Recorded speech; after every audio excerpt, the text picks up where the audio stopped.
হযরত হামজা ইবনে Abdul Muttalib রাদিয়াল্লাহু তাআলা আনহু ছিলেন মহানবী হযরত মুহাম্মদ সাল্লাল্লাহু আলাইহি ওয়াসাল্লামের চাচা এবং একই সঙ্গে তার দুধ ভাই।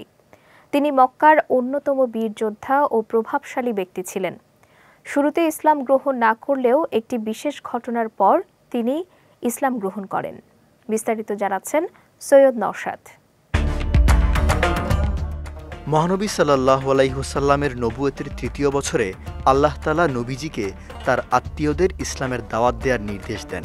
আল্লাহ বলেন, তুমি তোমার নিকটাত্মীয়দের সতর্ক করো। ফলে নবী সাল্লাল্লাহু আলাইহি ওয়াসাল্লাম তার আত্মীয়দের সমবেত করে ইসলাম গ্রহণের দাওয়াত দিলে আবু তালিব বলেছিলেন, আমি তোমাকে সাহায্য করতে চাই, তোমার বক্তব্য সত্য মনে করি, তোমার চাচারা এ ব্যাপারে ঐক্যবদ্ধ, আল্লাহর কসম আমরা তোমাকে সুরক্ষা দেব এবং তোমার উপর আসা যে কোনো আঘাত প্রতিহত করব। তবে আমার অন্তর আব্দুল মুত্তালিবের ধর্ম ছাড়তে সায় দেয় না। একদিন মক্কার মুশরিকদের অন্যতম সর্দার আবু জাহল নবীজিকে সাফা পাহাড়ের কাছে পেয়ে তাকে নানা রকম মন্দ কথা বলেন ও গালিগালাজ করেন। রাসূল সাল্লাল্লাহু আলাইহি সাল্লাম কোনো জবাব না দিয়ে চুপ থাকেন।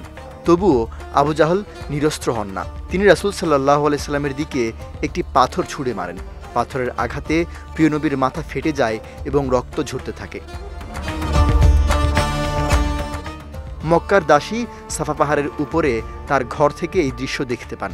কিছুক্ষণ পর হামজা রাদিয়াল্লাহু তাআলা আনহু শিকার থেকে ফেরার সময় ওই দাসী তাকে সামনে পেয়ে বলেন যে, আবু জাহল এভাবে আপনার ভাতিজাকে গালিগালাজ করেছেন, আঘাত করেছেন, কিন্তু আপনার ভাতিজা কিছুই বলেননি। ঘটনা শুনে হামজা রাদিয়াল্লাহু তাআলা আনহু ভীষণ রেগে যান। তিনি তখন আবু জাহলকে খুঁজতে খুঁজতে কাবায় পৌঁছেন এবং সেখানে সবার সামনেই ধনুক দিয়ে আবু জাহলের মাথায় আঘাত করে তার মাথা ফাটিয়ে দেন এবং বলেন, তুমি আমার ভাতিজাকে গালি দাও অথচ আমিও তার ধর্ম অনুসরণ করি, সে যা বলে আমিও তাই বলি।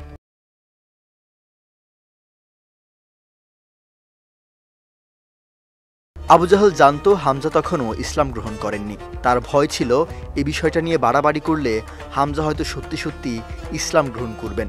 সেদিন হামজা রাদিয়াল্লাহু তাআলা আনহু কাবা থেকে নিজের ঘরে ফিরে যান এবং ইসলাম গ্রহণের ব্যাপারে ভাবতে থাকেন। পরদিন সকালে তিনি নবী সাল্লাল্লাহু আলাইহি সাল্লামের কাছে গিয়ে বলেন, আমি কোনটা সঠিক কোনটা ভ্রান্তি বুঝতে পারছি না, তুমি আমাকে কিছু বলো।